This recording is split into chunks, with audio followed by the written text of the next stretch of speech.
El acontecer de nuestra Iglesia Católica a nivel local, nacional e internacional.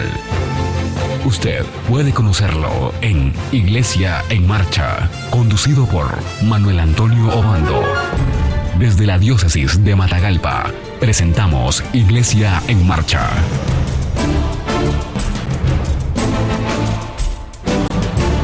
Iniciamos Iglesia en Marcha, edición de sábado 7 de febrero del año 2015. Bienvenidos. En nombre de nuestro equipo de trabajo, de todos los hermanos que se unen a través de nuestros medios de comunicación y trabajan para que esta señal llegue hasta sus hogares. Desde Matagalpa les acompaña Manuel Antonio Obando Cortedano. Les damos la bienvenida a ustedes que se unen a través del canal católico de Nicaragua, 51 en Claro, los sábados de 5:30 a 6 de la tarde. A los que se unen a través de Radio Hermanos los sábados de 7:30 a 8 de la mañana y a través del canal católico de la diócesis TV Merced 19 en Telecable. Los días sábados de 7:30 a 8 de la mañana con repetición de 5:30 a 6 de la tarde. Agradecemos también a los que nos siguen a través del canal Telecebaco los lunes a las 8 de la noche. Esto es Iglesia en Marcha, un resumen con las principales actividades de nuestra Iglesia Católica. En nuestra edición estaremos presentándoles información sobre las principales actividades que se han realizado durante esta semana en nuestra diócesis de Matagalpa. Las actividades que se preparan para la próxima semana, entre estas la celebración a Nuestra Señora de Lourdes, patrona del municipio de La Dalia. En las notas nacionales, su eminencia Cardenal Leopoldo José Brenes ha estado en Honduras, en donde ha presidido la Santa Misa en honor a la patrona de esa nación.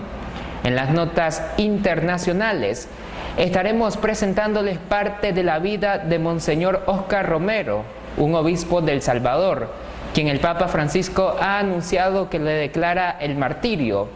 También estaremos presentándoles la última homilía de este obispo, quien es mártir de nuestra Iglesia Católica. Les presentamos la catequesis del Papa Francisco, la que fue dirigida a los padres de familias. En nuestro segmento Hablemos de Santidad les presentamos la historia de las apariciones de Nuestra Señora de Lourdes. Esto y más en Iglesia en Marcha, quédense con nosotros. Para iniciar nuestro noticiero les presentamos la homilía de Monseñor Rolando Álvarez, obispo de la diócesis de Matagalpa, el pasado domingo 1 de febrero en la Santa Iglesia Catedral. La clave, el secreto de nuestra vida cristiana es descubrir o redescubrir el compromiso bautismal al servicio. Nuestra vocación bautismal al servicio. Hemos sido constituidos como sacerdotes, profetas y reyes. Eso, para decirlo con sencillez y en síntesis, es haber sido convocados como servidores, convocados como un pueblo de servidores. Y esta luz no es para ponerla en el candelero, porque si algo está escondido es para que se descubra, y si algo se ha ocultado es para que salga a la luz, que los hombres vean sus obras buenas, las obras buenas del Padre, y que el Padre realiza en ustedes. Si la gloria es de Dios, y si nosotros buscamos la gloria de Dios, es necesario, es justo y necesario que el mundo vea las obras buenas que el Señor realiza en nosotros. Claro está, si la gloria es humana, si nosotros buscamos nuestra gloria, si nosotros buscamos en el cristianismo la gloria de los hombres, si nosotros buscamos en la vida cristiana la gloria de este mundo, además de ser pasajera, porque todo en esta vida es pasajero, es temporal, los poderes terrenales son temporales, la gloria humana es temporal, todo pasa, también nos recordamos que Dios se encarga de derribar del trono a los soberbios. Entonces, sí, preocupémonos que el mundo vea las obras buenas nuestras, porque no estaremos buscando la gloria de Dios, sino nuestra propia gloria, nuestra propia glorificación. Estaremos buscando que la gente hable bien de nosotros, estaremos buscando caerle bien a la gente, estaremos buscando que la gente se congratule con nosotros, tal vez hasta que nos adule, nos alabe. Estaremos buscando el buen decir de la gente, estaremos buscando la gloria de la gente. Pero si nuestra intención en nuestra conciencia es la gloria del Señor, es necesario que el mundo vea las obras buenas que Dios hace en nosotros. En San Dionisio realizan peregrinación dedicada a San José. En la madrugada del 1 de febrero, el padre Juan Francisco Celedón junto a la feligresía católica viajaron bajo la luz de la luna desde el municipio de San Dionisio hacia Terrabona. Esto para traer en peregrinación la imagen de San José, patrono de la Iglesia Universal. Saliendo de la parroquia San José de Terrabona a las 7:30 de la mañana. Esto con la bendición y entrega de la imagen de manos del presbítero Freddy Zambrana, párroco de esa iglesia.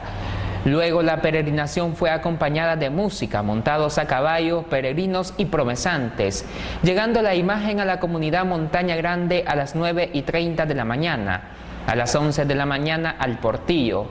A las 12 del mediodía la imagen llegó a territorio de San Dionisio, en la comunidad Las Cuchillas, llegando a la sede parroquial a eso de la 1 de la tarde, concluyendo esta festividad con la celebración eucarística.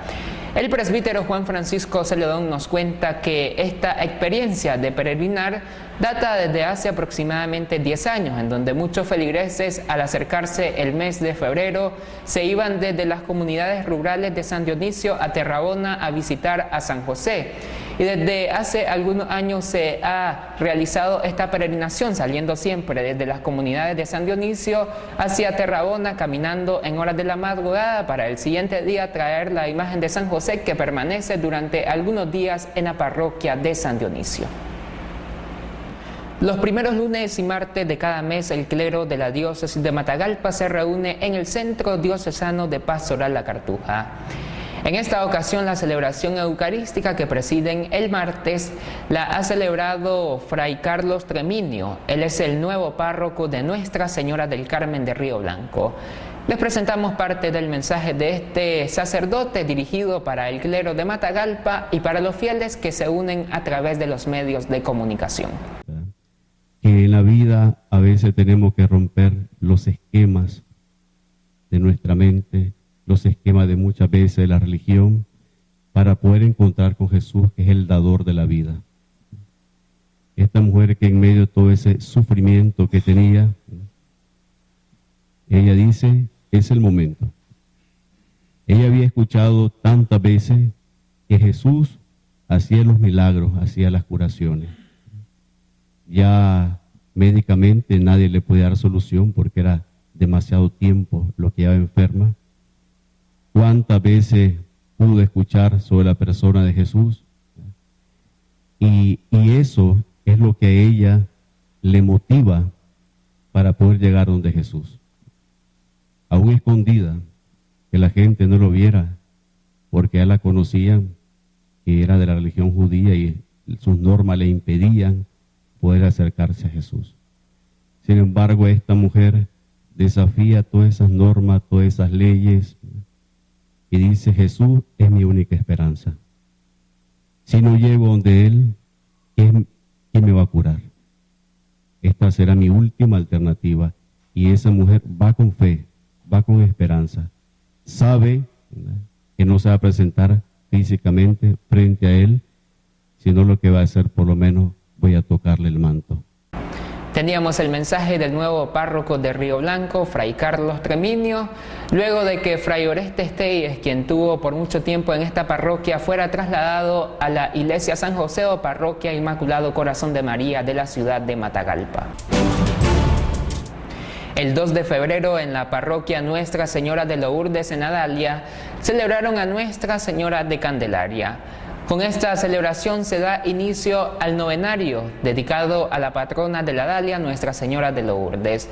Durante todos los días de la novena se preside la Santa Misa, también se recita el Santo Rosario y así se preparan los feligreses para las celebraciones que inician el día 10 de febrero con la vigilia a las 6 de la tarde. En esta vigilia se preside la celebración eucarística, se hacen momentos de adoración y cantos de animación por las comunidades de esta parroquia. Para el 11 de febrero, día en que la Iglesia también celebra una jornada de oración por todos los enfermos, en horas de la mañana en la Adalia se realizan las mañanitas a Nuestra Señora de Lourdes. Luego los feligreses se preparan para el recibimiento del obispo de nuestra diócesis, Monseñor Rolando Álvarez, quien a las 10 de la mañana preside la celebración eucarística. El 2 de febrero se ha celebrado el Día de la Vida Consagrada. El 2015 ha sido declarado por el Papa Francisco Año de la Vida Consagrada. Es por esto que les presentamos datos importantes sobre este Año de la Vida Consagrada y sobre esta celebración en la cual recordamos rezar por las vocaciones. El 2 de febrero, fiesta de la presentación del Señor, la Iglesia también celebra la Jornada Mundial de la Vida Consagrada, que este año 2015 cobra una relevancia significativa al estar enmarcada en el Año de la Vida Consagrada convocado por el Papa Francisco. Aquí algunos datos importantes sobre aquellas personas que decidieron consagrar sus vidas al servicio de Dios. La vida consagrada está conformada por todos los bautizados que se consagran a Dios a través de ritos de profesión o el de consagración de vírgenes. Estos fieles se comprometen a vivir la pobreza, castidad y obediencia a través de emisión de votos o promesas. Entre las ramas de la Iglesia Católica que hacen este ofrecimiento se encuentran los institutos de vida contemplativa, varones y mujeres en comunidades claustrales, institutos de vidas apostólicas, congregaciones religiosas masculinas y femeninas, sociedades de vida apostólica, institutos seculares, orden de las vírgenes consagradas y nuevas formas de la vida consagrada. Según las estadísticas de la Iglesia Católica publicadas en octubre de 2014, hay en el mundo 1.216 obispos pertenecientes a órdenes religiosas, 134.752 sacerdotes religiosos, 538 diáconos permanentes religiosos, 55.314 religiosos no sacerdotes y 702.529 religiosas. Asimismo, la Iglesia cuenta con 711 miembros de institutos seculares masculinos y 24.702 miembros de institutos seculares femeninos. Por otro lado, el número de seminaristas mayores religiosos es de 48.062 y los seminaristas menores religiosos son 22.749. En noviembre del 2014, el Papa Francisco, ordenado sacerdote en la Compañía de Jesús, envió una carta apostólica a todos los consagrados para señalar los objetivos del Año de la Vida Consagrada que se inició el 30 de noviembre del 2014 y que culminará el 2 de febrero del año 2016.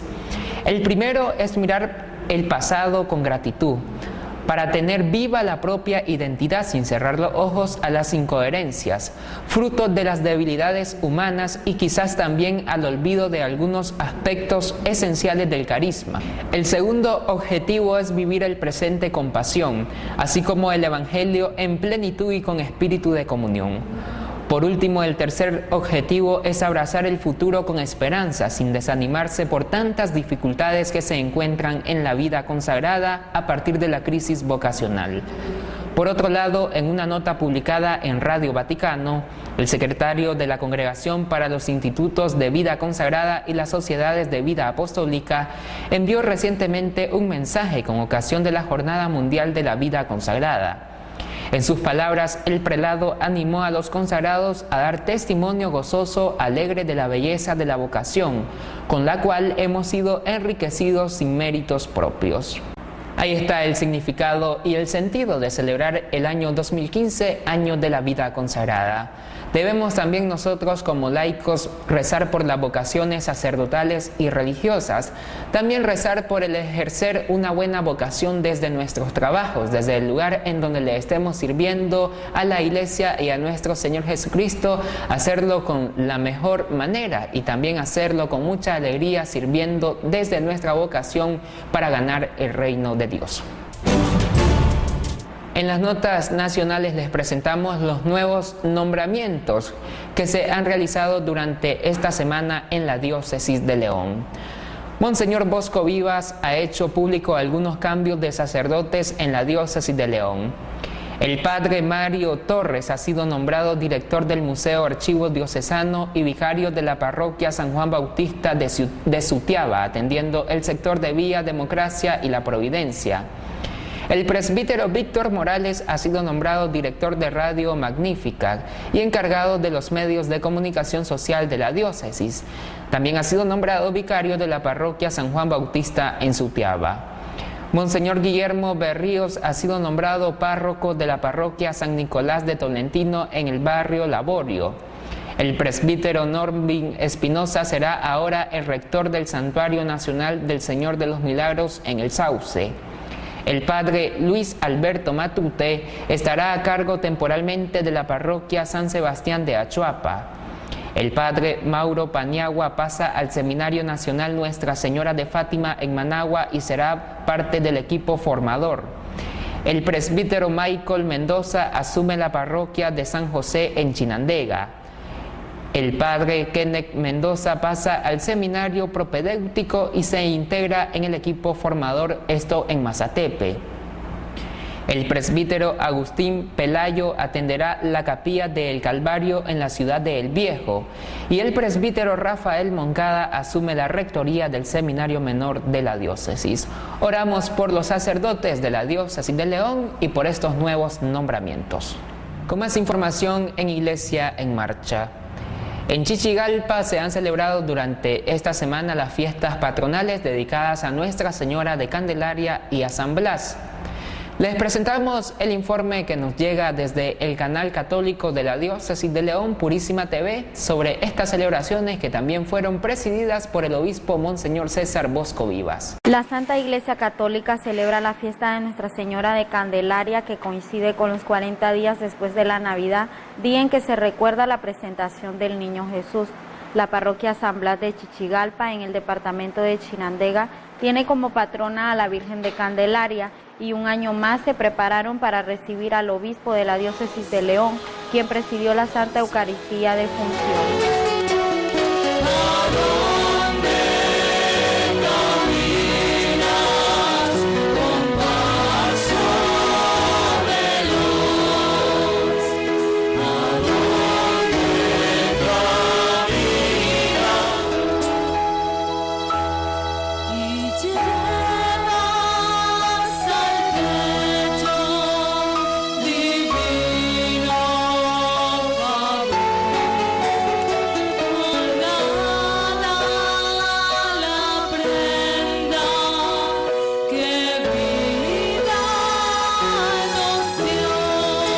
En la liturgia de la palabra se compartió la lectura del libro de Malaquías y la carta a los hebreos. El Evangelio según San Lucas fue proclamado por un diácono permanente. Según la ley de Moisés, ella y José llevaron al niño a Jerusalén para presentarlo al Señor, de acuerdo con lo prescrito por la ley. Todo primogénito varón será consagrado al Señor, y también para ofrecer, como dice la ley, un par de tórtolas o 2 pichones. Monseñor César Bosco Vivas expresó en su homilía que el dolor de una madre por un hijo es más fuerte que una herida propia, y que la Virgen María, al aceptar la voluntad de Dios hasta la cruz, se convierte en corredentora de la obra de la salvación. Teresa de Ávila que en una ocasión escuchó la voz del Señor Jesucristo que le decía: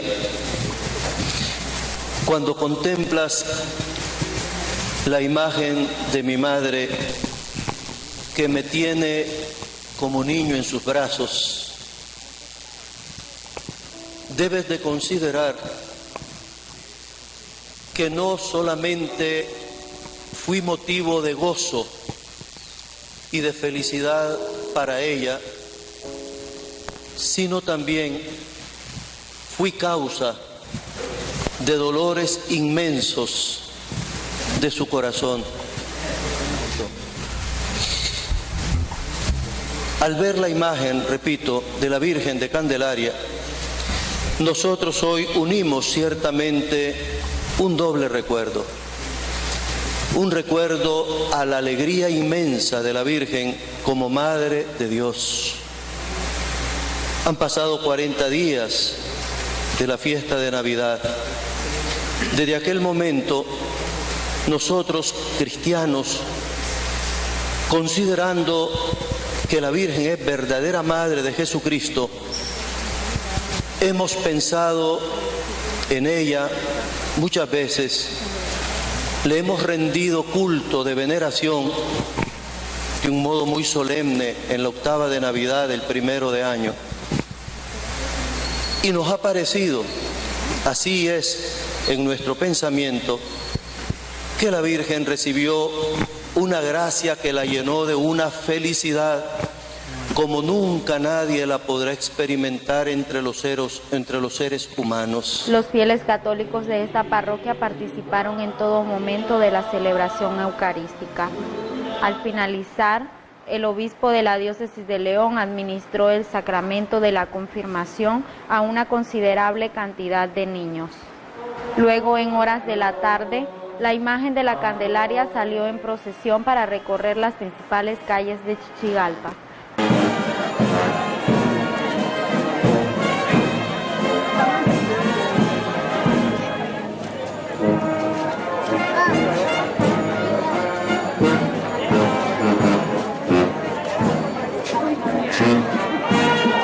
Con cámara de Fernando García les informó Glenda Cepeda. El cardenal nicaragüense Leopoldo Brenes dijo que Dios no quiere una iglesia estancada y se congratuló con los hondureños por la conmemoración del 268 aniversario del hallazgo de la Virgen de Suyapa, patrona de Honduras. Su eminencia llegó a Tegucigalpa invitado por el cardenal hondureño Óscar Andrés. Más de 1 millón de hondureños, incluso extranjeros, han visitado desde el 24 de enero el santuario de Suyapa para venerar a la diminuta imagen de 6.5 centímetros de alto. Esta imagen es tallada en madera que fue hallada por 2 campesinos en el año 1747 cerca de Tegucigalpa. La Basílica a la Virgen de Suyapa está ubicada en la capital, en Tegucigalpa, en uno de los barrios más humildes de esa zona. Allí estuvo su eminencia cardenal Leopoldo José Brenes desde la noche del 2 de febrero para celebrar la Santa Misa el 3 de febrero a las 9 de la mañana. En las noticias internacionales, iniciamos en Centroamérica. Una noticia que rápidamente le ha dado la vuelta al mundo ha sido la declaración del Papa Francisco de mártir a Monseñor Óscar Arnulfo Romero, arzobispo de San Salvador. Les presentamos el siguiente informe. Les suplico, les ruego, les ordeno en nombre de Dios, cese la represión. Fue el mensaje que dio Monseñor Arnulfo Romero un día antes de ser asesinado durante la misa del 24 de marzo de 1980. Su legado y su historia se conocen en todo el mundo. Muchos lo llaman San Romero, un título que no está lejos de hacerse realidad con la llegada del Papa argentino. O sea que él quiere situar a Monseñor Romero dentro del contexto de los mártires de la Iglesia en El Salvador. La solicitud para nombrar santo a Monseñor Romero fue presentada en 1993, aprobada en mayo de 2005 y desbloqueada el 22 de abril de 2013. El obispo Jesús Delgado nos explicó por qué la Congregación por la Causa de los Santos archivó la petición.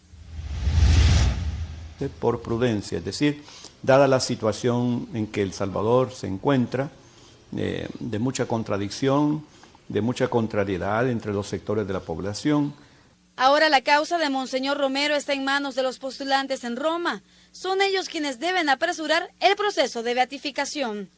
El obispo Jesús Delgado nos habla sobre el proceso de beatificación de Monseñor Arnulfo Romero. La memoria de Monseñor Romero. El Papa Francisco ha sido un rayo a la hora de acelerar la beatificación del arzobispo de San Salvador, Óscar Arnulfo Romero, expresó el arzobispo Vincenzo Paglia, postulador de la causa de beatificación. Este decreto chiude un primer empujón al proceso lo dio Benedicto XVI, quien tras recibirme en audiencia el 20 de diciembre de 2012, poco antes de su renuncia, dio vía libre para que el proceso pasase a la Congregación para la Causa de Todos los Santos.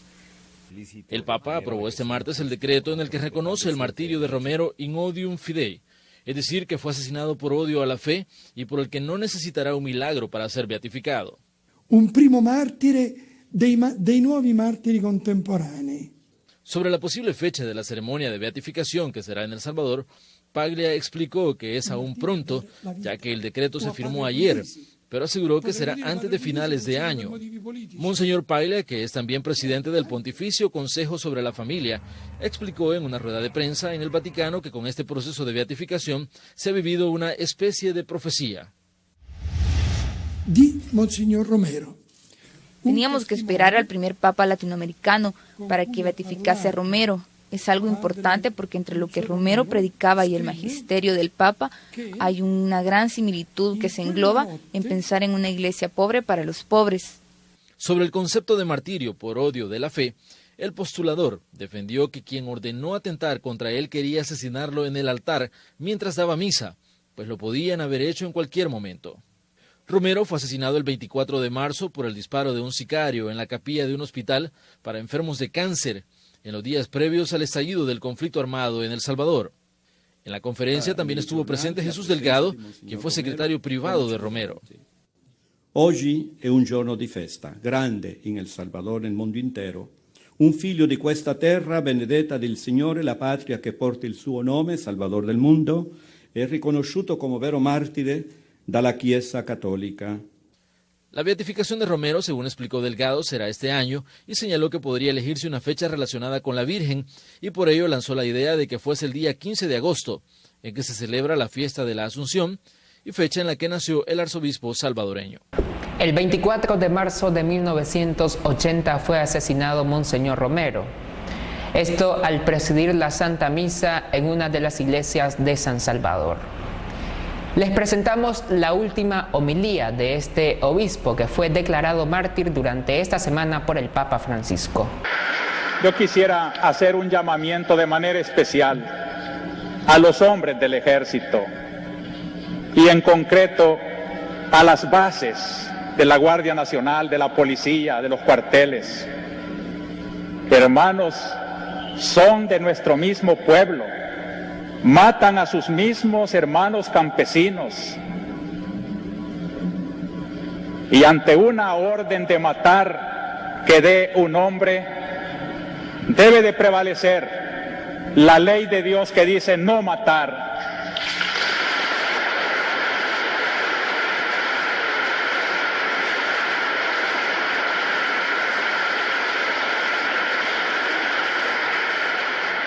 Ningún soldado está obligado a obedecer una orden contra la ley de Dios.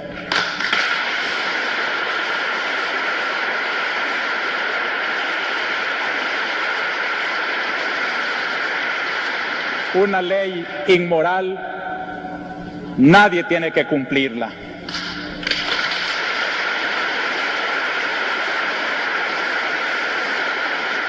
Ya es tiempo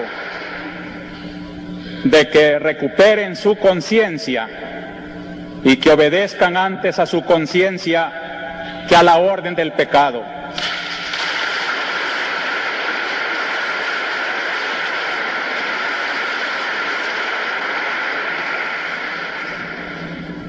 La Iglesia, defensora de los derechos de Dios, de la ley de Dios, de la dignidad humana, de la persona, no puede quedarse callada ante tanta abominación.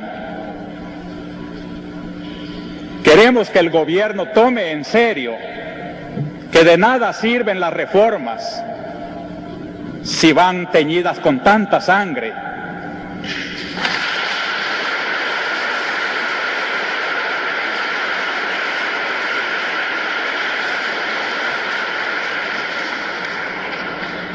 En nombre de Dios, pues, y en nombre de este sufrido pueblo, cuyos lamentos suben hasta el cielo cada día más tumultuosos, les suplico, les ruego, les ordeno en nombre de Dios, cese la represión.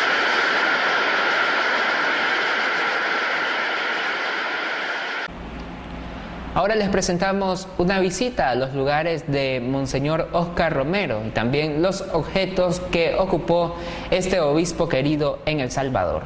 Veamos. Estamos en El Salvador. Aquí en esta pequeña casa vivía el arzobispo Óscar Romero. Están su dormitorio, su estudio, y aquí estamos en el patio de su casa. Las cosas están tal y como él las dejó.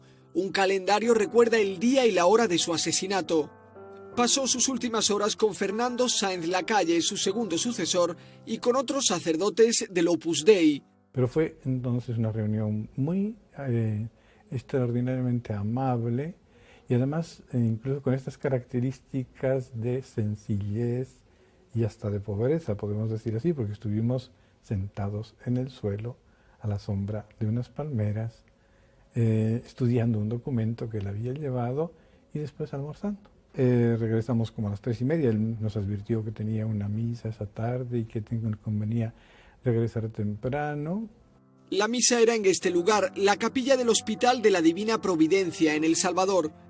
En este armario se custodia la ropa que llevaba en esos trágicos minutos. Esta religiosa explica a los jóvenes lo que aquí mismo ocurrió. Monseñor pues estaba en este ambón en ese día que terminó su homilía, entonces de inmediato al terminar el de hablar pasó al altar a extender el corporal para hacer el sacrificio. Cuando en ese momento no se escuchó ni ruido de vehículo, solo se entró el vehículo. Algunas versiones dicen que el asesino salió y que disparó de no sé qué lado. Era el año 1980. En El Salvador varios mandos militares habían emprendido una feroz represión contra la izquierda para acabar con la guerrilla. Murieron asesinados sindicalistas, políticos e incluso sacerdotes y monjas. Esta homilía del día antes de morir fue la gota que colmó el vaso. Sus enemigos decidieron asesinarle. Yo quisiera hacer un llamamiento de manera especial a los hombres del ejército. Hermanos, son de nuestro mismo pueblo, matan a sus mismos hermanos campesinos y ante una orden de matar que dé un hombre, debe de prevalecer la ley de Dios que dice no matar. Juan Pablo II visitó su tumba en la Catedral de San Salvador. Benedicto XVI lo definió un testigo de la fe. Y ahora el Papa Francisco lo declara mártir porque fue asesinado por odio contra la fe. El Papa enviará un representante a El Salvador para la ceremonia de beatificación y sueña con ser él mismo quien dentro de pocos años celebre también su canonización. Nos trasladamos al Vaticano. El Papa Francisco nuevamente sorprende a los católicos y es que ha anunciado una visita a las periferias de Europa. Aquí está el informe. Al final del Ángelus en la plaza de San Pedro, el Papa anunció por sorpresa otro viaje relámpago a las periferias de Europa. Que sabato 6 giugno, a Dio piacendo, mi recherò a Sarajevo, capitale de la Bosnia y de Herzegovina. Dijo que el objetivo del viaje será favorecer la reconciliación entre serbios ortodoxos, croatas católicos y bosnios musulmanes. La guerra es todavía reciente y las cicatrices todavía no están curadas. vi chiedo fin d'ora di pregare affinché la mia visita a quelle care popolazioni sia di incoraggiamento per i fedeli cattolici, susciti fermenti di bene e contribuisca al consolidamento de la fraternidad, de la paz. El viaje durará solo un día, tal y como hizo Juan Pablo II en el 2003. Será su cuarto viaje en Europa y su octava cita internacional. Todavía quedan por concretar las fechas definitivas de sus viajes a América Latina en julio, a Estados Unidos en septiembre y a África en noviembre o diciembre. Al celebrar la Jornada de la Vida Consagrada, el Papa Francisco también presidió la Santa Misa con religiosos llegados de distintas partes del mundo, a quienes les dijo: no hagáis una caricatura de vuestra vocación. Veamos. Religiosos de todo el mundo hacían cola en la Basílica de San Pedro para celebrar la Jornada Mundial de la Vida Consagrada. Todos querían conseguir un buen sitio en la misa que iba a celebrar el Papa Francisco. Me parece fabuloso, porque está el Día de la Madre, el Día del Padre, el Día del Ancianito, del Enfermo, también el Día de la Vida Consagrada. I feel so happy and blessed, because the first time I've been longing to see the Pope, and it's a blessing for us to celebrate Mass with our Father. La ceremonia comenzó con una procesión solemne con velas encendidas dentro de la basílica.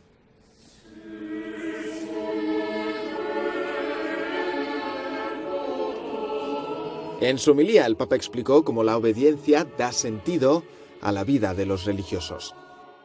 Per un religioso, progredire significa abbassarsi nel servizio.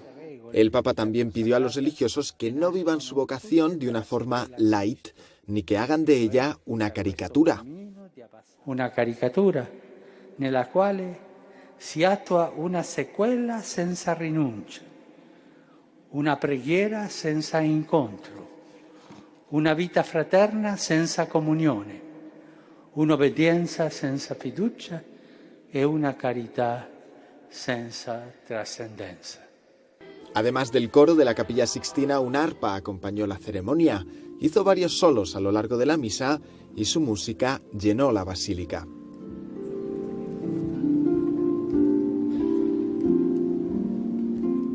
Esta ceremonia es uno de los eventos principales del año dedicado a la vida consagrada, que concluirá dentro de un año, el 2 de febrero de 2016. Un padre no da bofetadas en la cara. Eso lo ha dicho el Papa Francisco en su catequesis de la Audiencia General del pasado miércoles. Aquí está el informe.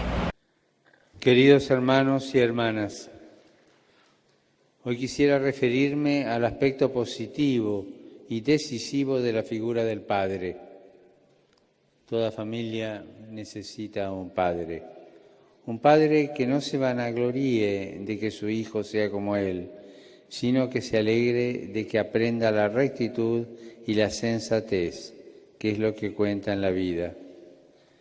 Esto será la mejor herencia que podrá transmitir al hijo y se sentirá henchido de gozo cuando vea que la ha recibido y aprovechado.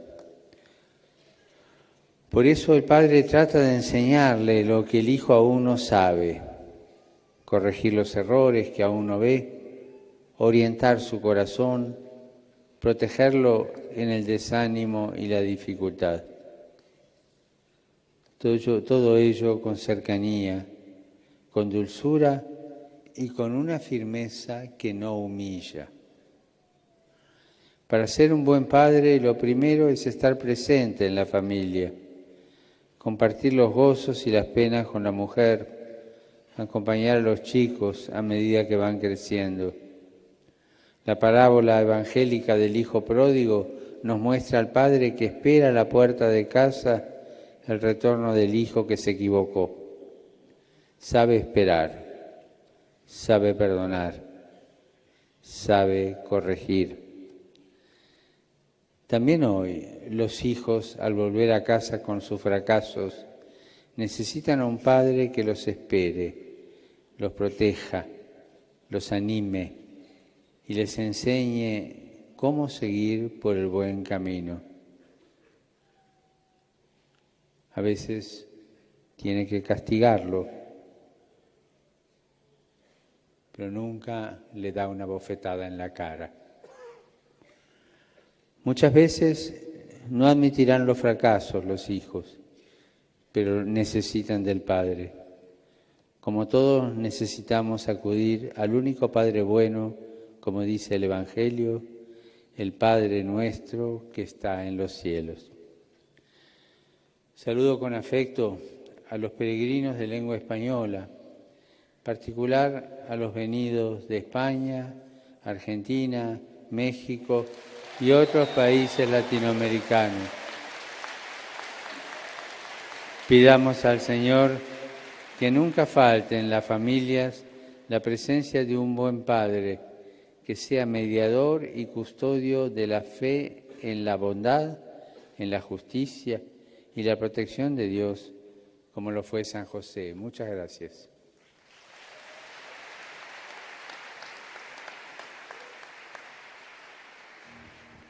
Dominus Vobiscum, et con spiritu tuo, sit nomen Domini benedictum, et hoc nunc usque in saeculum, aiutorium nostrum in nomine Domini, qui fecit caelum et terram. Benedicat vos omnipotens Deus, Pater, et Filius, et Spiritus Sanctus. Amén.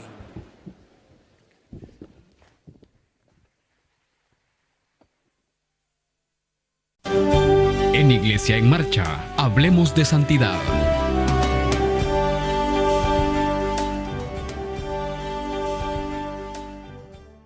En nuestro segmento Hablemos de Santidad les presentamos la historia de la aparición de Nuestra Señora de Lourdes.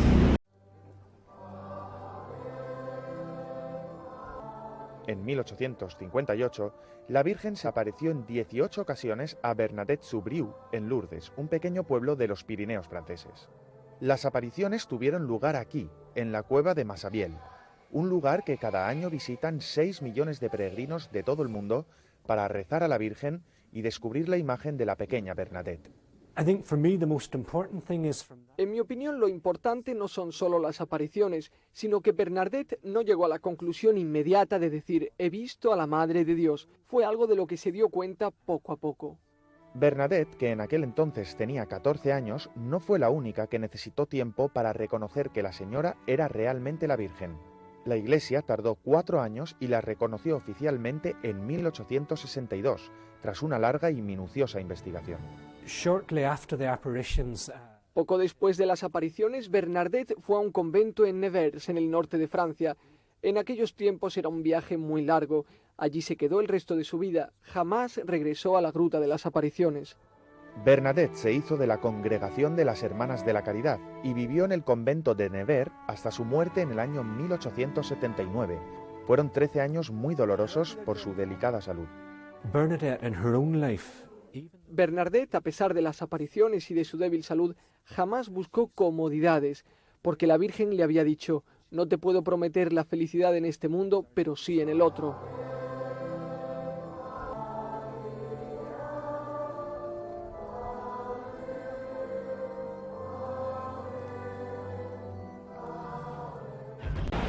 Ojalá y el 11 de febrero participemos en las celebraciones eucarísticas en las distintas parroquias y podamos entregarle a la Virgen para que ella le lleve a Jesús nuestras intenciones, tanto nuestras enfermedades físicas como espirituales. De esta manera finalizamos Iglesia en Marcha. Gracias por su sintonía. Agradeciéndoles a todos ustedes y recordándoles que el próximo 18 de febrero es miércoles de ceniza y pueden apoyar en la colecta que se hace por los sacerdotes ancianos y enfermos. Puede seguirnos en Facebook, nos encuentra como Noticiero Iglesia en Marcha. También puede seguir las actividades de nuestra diócesis de Matagalpa en las redes sociales. En Facebook nos encuentra como Diócesis de Matagalpa y puede entrar a nuestra página web diocesisdematagalpa.org.